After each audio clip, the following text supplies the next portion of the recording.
Se você quer passar no concurso para docente do Instituto Federal, é extremamente importante e muito bem na prova de desempenho didático. Nesse vídeo eu vou te dar dicas valiosas para que tu consiga se destacar nessa etapa do concurso.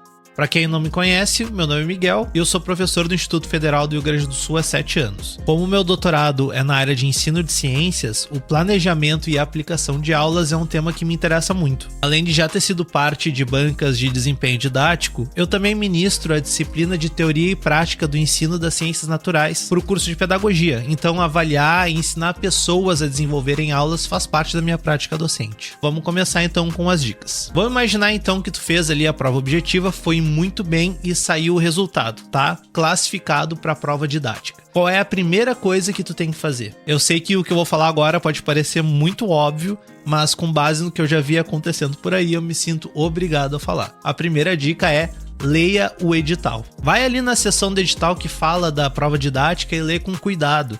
Vai nos anexos, vê quais são os critérios de avaliação, ver o que tu pode levar no dia, o que tu não pode levar no dia, qual que é o tempo de duração da aula que tu tem que planejar, enfim, dá uma boa lida, decora bem aquilo e entende para tu não ser desclassificado de forma alguma. Claro que se esse não é o teu primeiro concurso docente, tu vai ver que muita coisa se repete na maioria dos institutos federais, mas nunca é demais conferir. A segunda dica é sobre contextualização. Tudo bem, tu vai ter que planejar uma aula, mas para quem tu vai planejar essa aula? Para que campus e para qual instituto é essa vaga? Qual que é o demográfico dos estudantes? Ao invés de fazer uma aula genérica sobre o tema proposto, faz algo direcionado para aquele campus da vaga que tu tá concorrendo. Vamos pensar no exemplo. Eu sou professor de física. Digamos que eu fui classificado para fazer a prova de desempenho didático. E anunciam lá que um dos temas que pode ser sorteado no dia da prova é ótica. O que a maioria das pessoas faz é preparar uma aula genérica ali de ensino médio, digamos, sobre ótica. Faz ali uma introdução, pergunta o que significa a palavra ótica, onde que a gente escuta essa palavra no dia a dia. Depois disso faz uma exposição oral para explicar o conteúdo e finaliza a aula ali com uma lista de exercícios de vestibular. Essa aula, no nosso dia a dia, ela até pode funcionar e pode ser uma aula muito boa. Mas aqui nessa prova de desempenho didático, o objetivo é se destacar, é mostrar que tu tem um diferencial. Então apresentar uma aula comum não vai te diferenciar dos demais candidatos. Então o que eu vou fazer? Eu vou vou no site do Instituto Federal, vou especificamente no campus para o qual é a minha vaga, vou ver ali quais os cursos que tem naquele campus e a partir daí eu vou desenvolver uma aula que tem a ver com aqueles cursos. Digamos então que depois de fazer essa pesquisa, eu vejo que no campus para qual eu estou concorrendo, tem ali o curso técnico integrado ao ensino médio de produção de áudio e vídeo. O que significa isso, né? Em todos os institutos federais, os cursos de ensino médio ofertados são integrados a um curso técnico. Isso significa que além das disciplinas básicas, as chamadas propedêuticas, os alunos também vão cursar disciplinas da área técnica. Daí no final do curso eles saem com um diploma de ensino médio normal e com um diploma de técnico. Nesse caso, então, eu vou pegar esse tema de óptica e eu vou planejar uma aula sobre a ótica aplicada ao audiovisual. Eu posso propor, por exemplo, uma aula experimental sobre a câmera escura, que é aquela caixinha que tu faz um furinho e tu consegue projetar uma imagem num anteparo. Usar isso, então, para falar sobre formação de imagem. Posso falar sobre lentes no contexto do audiovisual, quais são as lentes que se usam para as câmeras, para projeção de cinema, por exemplo, lentes para máquinas fotográficas, quais são as diferenças, quais são as propriedades físicas dessas lentes. Enfim, pensar numa aula que seja ligada à prática profissional daquele curso. A terceira dica é: faça uma aula que seja parte de um projeto maior. Ao invés de planejar uma aula solta, planeje uma aula que esteja dentro de um projeto trimestral, semestral ou quem sabe até anual. Voltando então para o nosso exemplo da óptica, eu posso fazer uma aula que seja parte de um projeto que em algum momento vai culminar numa mostra fotográfica ou na produção de mini documentários feitos pelos estudantes, ou então uma apresentação de um teatro de sombras, enfim, alguma coisa, algum projeto maior, né, para aquela aula fazer sentido, para que ela esteja integrada a algo maior. Esse projeto aí, ele pode estar detalhadamente descrito no plano de aula que tu tem que entregar para a banca no começo da tua aula. Até onde eu sei, isso é obrigatório em todos os concursos do Instituto Federal, né? Tu tem que entregar um plano de aula no começo. Quando for começar a aula, coloca ali qual foi o conteúdo trabalhado na suposta aula anterior a essa, e no final diz quais são os passos futuros desse projeto, o que vai ser trabalhado nas próximas aulas, qual que é o cronograma, uma breve apresentação desse projeto de mais ou menos 1 minuto, 2, porque a descrição completa tá no plano de aula. A quarta dica é a articulação entre ensino, pesquisa e extensão. Os institutos federais, eles são estruturados da mesma maneira que as universidades federais. Então eles são compostos por 3 eixos, né? Eixo de ensino,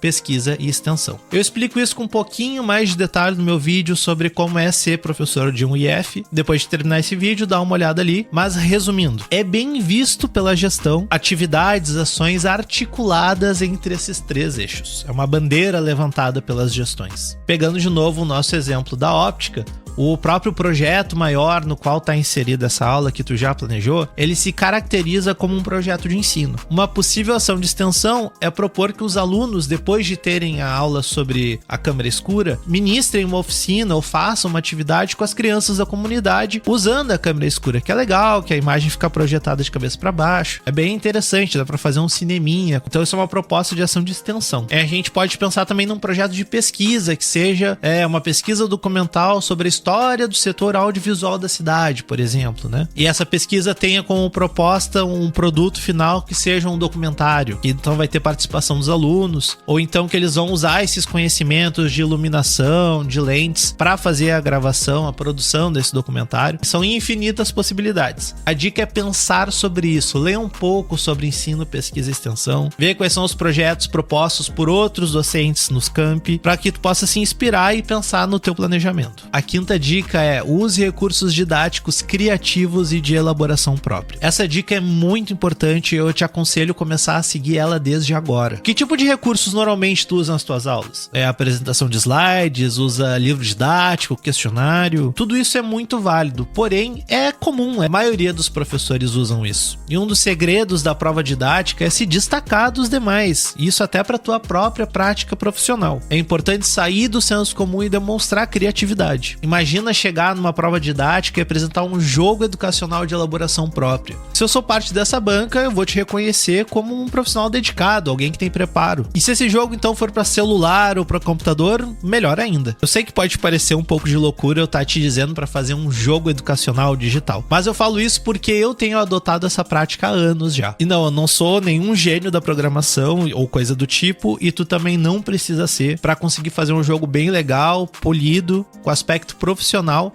em 1 mês ou menos. E aqui eu aproveito para te apresentar o meu curso de professor a Game Dev. Nesse curso eu te ensino a fazer um jogo digital educacional do zero, sem precisar de nenhum conhecimento prévio em programação ou nada do gênero. O único pré-requisito é ter um computador ou um notebook, e pode ser qualquer computador. Pode ser extremamente básico, antigo, não tem problema. A gente vai usar um software que roda em praticamente qualquer máquina. Com um computador extremamente básico, tu consegue fazer um jogo como esse que eu tô te mostrando aí na tela. Esse mesmo eu fiz com um notebookzinho que deve ter uns 10 anos de idade. Inclusive eu tô usando ele agora para ler o roteiro. Este aqui, ó. É um Dell, eu acho que ele é de 2016 e eu consegui fazer esse jogo que tá na tela e ele me serve muito bem para fazer essas coisas. Esse curso ele é todo estruturado numa metodologia de Code Along, que significa que eu vou desenvolvendo o jogo junto contigo e eu vou aproveitando as etapas do desenvolvimento desse jogo específico para te explicar os fundamentos por trás do que eu tô fazendo, para que assim tu seja capaz de fazer isso no teu próprio jogo. E no final eu te passo sempre uma tarefa, um desafio para implementar no teu jogo autoral que tu vai estar desenvolvendo paralelamente às aulas. E se você seguir esse passo a passo bem certinho, em 30 dias ou menos tu vai estar com o teu primeiro jogo autoral pronto. Um jogo 100% original teu. Aí tu pode usar esse jogo para ensinar os teus alunos, tu pode aproveitar ele para provas didáticas, pode usar ele, quem sabe, para uma pesquisa de mestrado ou de doutorado, enfim. O jogo é teu, tu pode usar da maneira que tu quiser. O programa que a gente vai usar no curso para desenvolver o jogo é a Godot Engine. A Godot é uma ferramenta profissional e 100% gratuita. E no final do curso eu vou te ensinar a publicar esse teu jogo sem custo nenhum,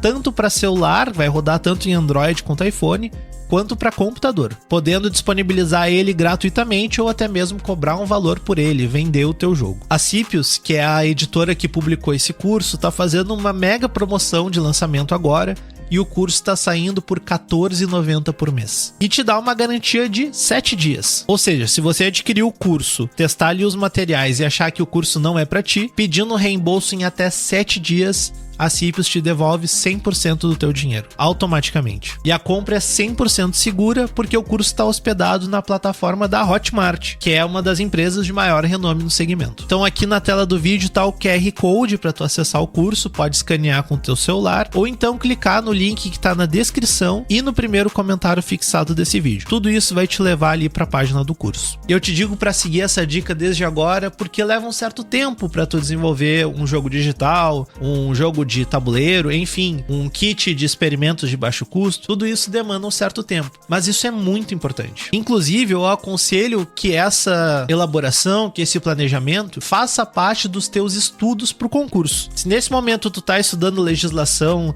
do servidor, tá estudando para um concurso de IF, coloca na tua rotina de estudos o desenvolvimento desses materiais. Afinal de contas, a etapa da prova de desempenho didático é tão valiosa, tão importante quanto a prova objetiva. A sexta dica é sobre avaliação de aprendizagem. De nada adianta fazer um show ou uma aula espetacular se tu não sabe se o teu aluno está aprendendo ou não. Então é importante incluir alguma forma de avaliação, seja durante a aula ou no final da aula. E tenta evitar a famosa avaliação por participação. Na prática do dia a dia, até pode ser interessante, ser muito valiosa, por ser uma avaliação mais subjetiva, a gente consegue observar o sujeito de forma integral. Mas para a prova didática, eu sugiro pensar em alguma coisa mais concreta e que te dê resultados um pouco mais objetivos, entre aspas. Eu vou usar o exemplo de algo que eu faço nas minhas próprias aulas. Então, pegando o nosso exemplo da ótica, né? Como é que eu faço quando eu começo a ensinar ótica para os meus alunos? Sempre que eu inicio um conteúdo novo, eu separo uma lista de perguntas, de conhecimentos prévios, para ter uma ideia do que o estudante já sabe e o que ele não sabe também. Então, eu peço para que eles respondam essas perguntas com base nas suas próprias ideias. A de ótica, por exemplo, eu costumo perguntar o que faz com que os objetos tenham cor? Ou por que a gente não consegue enxergar no escuro? Ou então, o que acontece nos nossos olhos e no nosso cérebro para que a gente consiga enxergar as coisas. Então peço para que eles respondam numa folha e me entreguem a folha. Eu vou então propor uma atividade, desenvolver uma atividade que aborde esses conceitos que estão ali nas perguntas iniciais. Eu não preciso responder literalmente aquelas perguntas, mas pelo menos propor alguma base teórica que fundamente um raciocínio para chegar na resposta certa. E no final da atividade eu devolvo para cada aluno a sua folha com as suas próprias respostas e peço para que eles reavaliem as suas respostas, para que eles vejam se eles ainda concordam com aquilo que eles responderam antes de ter estudado o conteúdo e façam uma reflexão, né? O que mudou na maneira de pensar ou por que não mudou, e depois propor uma discussão com o restante da turma, para que cada um coloque seu ponto e a gente chegue numa resposta em conjunto sobre aquelas perguntas iniciais, só que agora de acordo com o conhecimento científico. A sétima dica é tenha uma estrutura de aula pronta com antecedência. Claro, tem um limite de antecedência que a gente pode ter no planejamento dessa aula da prova didática, porque os temas normalmente são anunciados poucos dias antes da data da prova. Entretanto, nada te impede de já ter um esqueleto, um modelo para a aula que tu vai planejar. Então, assim que tu te inscrever no concurso, que tu já souber para qual vaga tu tá concorrendo, já vai no site do campus, faz aquela pesquisa que a gente conversou e começa a entender quais são os cursos, qual que é o eixo. É o eixo de produção cultural design? É o eixo de informática? É o eixo de educação? O que tá baseado os cursos daquele campus? Começa a separar materiais que tu tem que possam se encaixar, enfim, já começa a estruturar mais ou menos como que tu vai fazer as tuas aulas. E como eu falei antes, coloca o planejamento de aulas na tua rotina de estudos. Porque por mais que tu não saiba o tema, se tu sabe o campus para qual é a vaga e tu conhece a tua área, começa a desenvolver aulas da tua área. No meu caso, que é física, eu vou fazer uma aula de termodinâmica, uma aula de eletromagnetismo, uma aula de mecânica, uma aula de ótica, e vou montando essa espécie de biblioteca de aulas interativas, diferenciadas, com materiais de elaboração própria, que eu posso simplesmente sacar uma quando eu precisar fazer a prova de desempenho didático. E aí, quando sair o tema, quando tu for classificado para a prova didática, tu vê ali quais aulas melhor se encaixam e usa esses poucos dias que tem entre o anúncio dos temas e a prova para se preparar, para ensaiar ela, se grava dando a aula, cronometra, apresenta para alguém, pede a opinião dos amigos, enfim. Tu vai conseguir se concentrar nos detalhes para conseguir atingir o melhor desempenho possível. Lembra de conferir o meu curso de professora Game Dev, o QR Code tá aqui na tela, ou tu pode clicar no link que tá na descrição do vídeo e no primeiro comentário fixado.